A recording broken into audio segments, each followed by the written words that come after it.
Hey guys, welcome to Double China News. It's Dan. It's Yi. And Mike is almost back, and we're with you for the next couple more days. So this sign is going viral in China. It is a sign in an Italian supermarket that says, please don't knock on the watermelons anymore because they will not respond to you.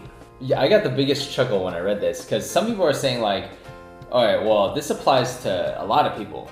Because in China, people are like, yo, they're talking about us. Like, some people are getting offended. Well, because, usually people think of knocking watermelons as like a Chinese thing. Right. But from this whole incident, we've learned that actually a lot of people knock watermelons. And so apparently the sign wasn't directed towards just Chinese tourists or anything like that. Right. It was like, apparently Italians also knock watermelons. I don't know if that's true. Any Italians out there, let us know. I mean, if they're trying to direct it to Chinese tourists or Chinese residents, you would think that the sign would be in Chinese. Exactly. Right. I think it was more of a joke, to be honest. Like, really? The way that they wrote it is very just like, it's kind of, hey, guys, don't do that, haha.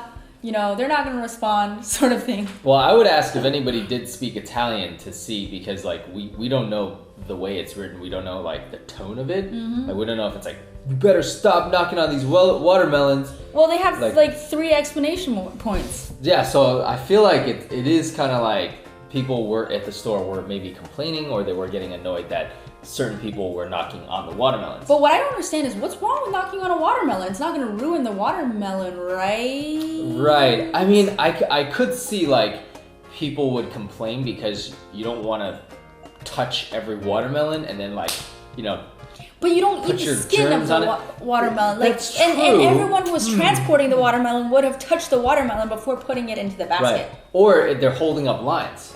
No! Dude, it doesn't take 10 minutes to tap a watermelon. You get there and you dong dong dong dong dong dong, and then you put it down, you take another one, dong dong dong, and then you find it within like, hopefully 5 minutes.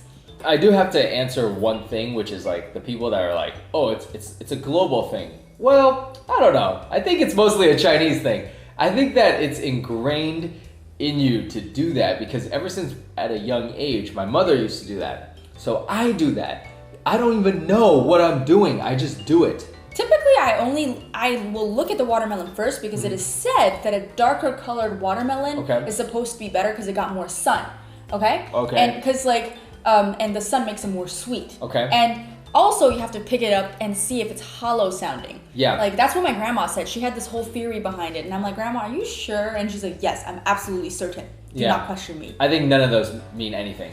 No, I mean, some of it definitely comes from something, right? It does, but it's like a wives' tale. It comes from one person knocked on a watermelon back then, chopped it open, and was like, oh, it's really sweet, therefore you should all look for watermelons like that, and then somehow got passed down. I'm telling you, like, I go to the store, I just do it because I feel like I gotta check, I can't just blindly grab one. So I'm just like, and I'm like, I'm like, oh, whatever, I don't even care. And I go home and it tastes fine. But here's the thing. I think in the past, maybe now, I can completely be off about this theory. Maybe there were more differences in the watermelon. Nowadays, when you go to supermarkets, the watermelons are more or less the same because the quality is controlled. Yep. Right? Because even if you think about it, if your fruit is even deformed a little bit, they get thrown out. Okay. And so That's the supermarkets generally here in the States at least, the supermarket is pretty like every fruit looks the same, more or less weighs the same, sounds the same. But but in the past, if you have like a watermelon, you pick it up and it sounds doesn't have that pleasant dong dong sound, but it sounds really like murky inside. Maybe that might indicate something like it's bad or it's not ripe or something like that. So there must be a little bit of validity to that, I think. Yeah, and if you doubt this even further, I would tell you this. There's a Chinese app that actually is supposed to assist you when you're knocking. This is crazy.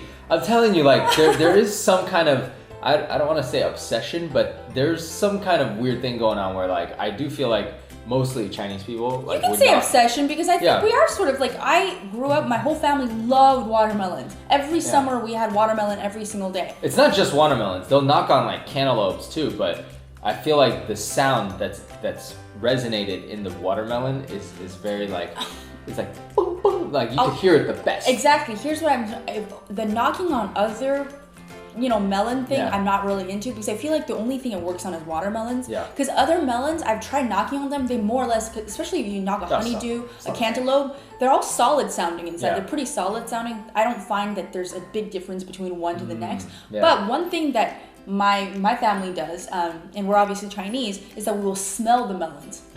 Like, I don't know, I think this might have some validity to it too, because if the watermelon is not fragrant, not watermelon, if the melon is not fragrant, it's not ripe, or, Alright, I've heard of smelling other fruits, and in fact, I smell mangoes, because I have heard that when you smell, and I smell the bottom of the mango, or a peach, or an orange even, like, you could tell, like, if you grab two, you're like, oh, this one smells more fragrant. Yeah! I never heard that with a watermelon. Wait, because I don't know how to say this in English, but in China, we used to eat this fruit called 香瓜. Fragrant melon. It's like this small sometimes, and it has like stripes on it. Anyways, you always want to smell it because sometimes it will smell bitter, and if it smells bitter, it will usually taste bitter. So, and I feel like the same thing sort of applies to cantaloupes and honeydews, although I haven't proven that theory yet. Right. So there's no surprise that this story was pretty big on like Chinese social media. Of course. Yeah. Some people were offended, maybe a lot, and some people they actually made some, pretty funny jokes. Yeah, one person said, we've been communicating with watermelons for thousands of years. We can hear their life story with a simple knock. So I feel like most people are pretty humorous. Yeah, not really taking this too seriously because you don't see this every day telling you not to do one specific action that a lot of people from one ethnicity does, I still think that maybe other people knock their watermelons too, because you hear all these theories, even in America, about how the sound of the watermelon might affect its taste or indicate its taste. So I'm starting to think that, yes, a lot of Chinese people knock watermelons, but maybe a lot of other people do too. So y'all tell us if that's true.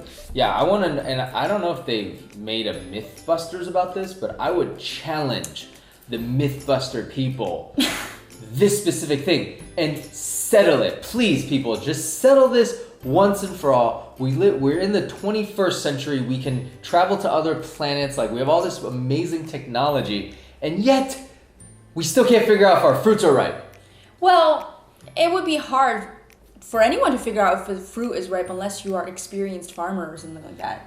So, and I really don't think Mythbusters will be like, oh, some guy on the internet told us to like test a watermelon, so we're gonna spend millions of dollars trying to produce this one show. That's exactly what they should do. This episode about watermelons. That's exactly, because if we were gonna do it, we'd waste like 50 watermelons, like knock knock, and you'd have to record like, okay, how hollow was that sounding? No, you really only need 5, and then we'll eat all of them. Okay. Like 5, and then we'll give it to all our friends, and we'll have a watermelon party. And you just brought back a very deep childhood memory of mine that I haven't even recalled in 30 years, which is I remember when I was like 3 on the streets of Shanghai, we were buying watermelons.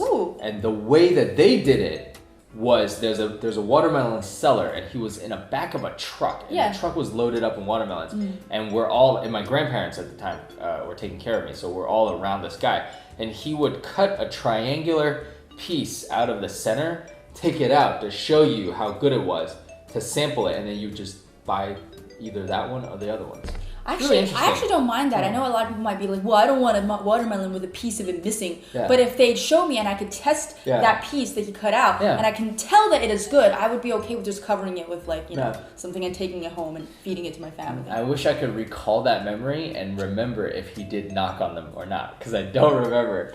Like, I don't know how he picked those out. Every person I've seen growing up has knocked on a watermelon at least once. So I mean, I still do it. And I still do it just because I do it, and I don't knock on it like super hard, so that in case I didn't want it, the next person's like, "Yo, you ruined my watermelon."